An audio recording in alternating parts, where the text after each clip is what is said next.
ये बात तो तुम सच कह रहे हो करो। ये चिड़िया दोस्ती की जीती जागती मिसाल है। तुम्हारी सहेली पर किसी ने काला जादू कर दिया है।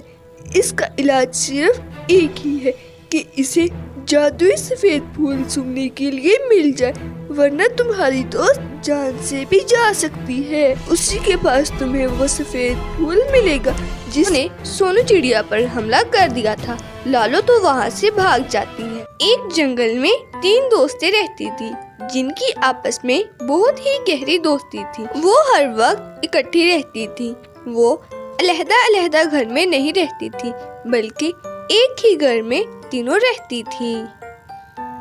अरे भाई, दोस्ती की मिसाल को इन चिड़ियों से सीखो। ये चिड़िया एक ही घर में इकट्ठी रहती है, लेकिन आज तक इन्हें कभी झगड़ते हुए नहीं देखा। ये बात तो तुम सच कह रहे हो करो। ये चिड़िया दोस्ती की जीती जागती मिसाल है। आज तो उनके साथ बहुत ही ज्यादा बुरा हो गया था। नीलो चिड़िया की तबीयत अचानक ही बहुत ज्यादा खराब हो गई थी। उसे बहुत ज्यादा तकलीफ थी। वो दोनों नीलो की तरफ देखकर बहुत ज्यादा परेशान हो रही थी।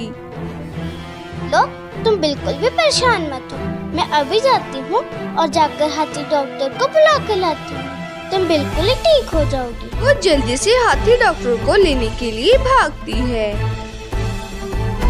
इधर तो डॉक्टर हाथी सो रहा था। सोनू चिड़िया डॉक्टर हाथी के पास पहुंच जाती है। जब वो उसे देखती है तो वो तो घोड़े बेचकर सो रहा था। डॉक्टर साहब जल्दी उठिए, मेरे साथ चलिए। मेरे दोस्त की तबीयत बहुत ज्यादा खराब है। डॉक्टर हाथी जल्दी से सोनू के साथ चल पड़ता है। तुम्हारी सहेली पर किसी ने काला जादू कर दिया है। इसका इलाज सिर्फ एक ही है कि इसे जादुई सफेद फूल सूंघने के लिए मिल जाए, वरना तुम्हारी दोस्त जान से भी जा सकती है।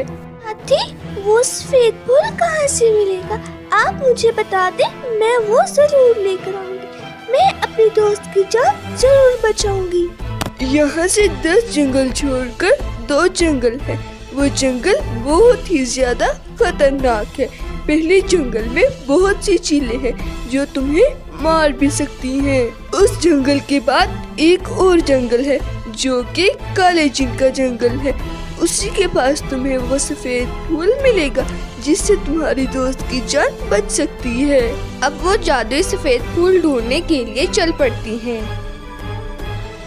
उन्होंने 10 खतरनाक जंगल तो पार कर लिए थे। अब ये वो 2 जंगल थे जहाँ पर वो सफेद फूल मौजूद था। आगे बहुत ही खतरनाक चीलें बैठी थी जो इस तरह देख रही थी कि वो कुछ ही देर में इनका शिकार कर लेंगी। देखो लालो, हम चिल्लों का मुकाबला नहीं कर सकते। हमें समझदारी से इनका मुकाबला करना होगा। मेरी रफ्तार तुमसे ज्यादा तेज है। मैं इनका ध्यान भटकाती हूँ और तुम भाग जाना। मैं इन्हें चकमा देकर तुम्हारे पीछे आ जाऊंगी। फिर सोनू चिड़िया ने ऐसे ही किया। वो एक पत्थर लेती है और जोर से चील के सर में मार देती है। अब तीनों ने सोनू चिड़िया पर हमला कर दिया था। लालो तो वहाँ से भाग जाती है। फिर सोनू चिड़िया भी उन्हें चकमा देते हुए वहाँ से भाग जाती है। वो बहुत जल्द लालो के पास पहुँच जाती है। अब वो दोनों काले जिन के जंगल में पहुँच जाती है। उन्हें बैठा हुआ वो काला जिन भी नजर आ जाता है और उसके सर के ऊपर ही वो सफेद फूल भी नजर आ जाता है जिसे सूंघकर उसकी दोस्त ने ठीक होना था। आज तो सुबह से कुछ भी नहीं खाया। भूख से मेरी जान निकल रही है। सुबह से कोई नहीं आया। कोई तो आ जाओ। उस जिन की सारी बातें वो दोनों सुन लेती हैं। मैं फूल हासिल करने की पूरी कोशिश करूंगी। अगर मैं पकड़ी गई तो तुम मेरी परवाह मत करना। तुम फूल लेकर नीलो के पास चली जाना।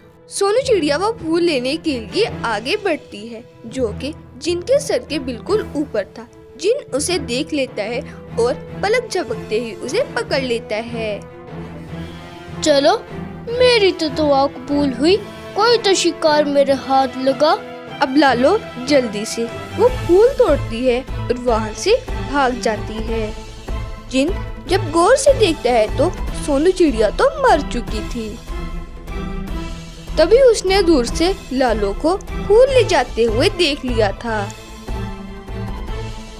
तू तो मेरे किसी काम की नहीं हो चिड़िया, तुमने मेरा फूल चुराया है, मैं तुम्हें नहीं छोड़ूंगा, मैं आ रहा हूँ। जिन उड़ता है और वो लालो का पीछा करना शुरू कर देता है, लेकिन वो अपने जंगल से बाहर नहीं जा सकता था।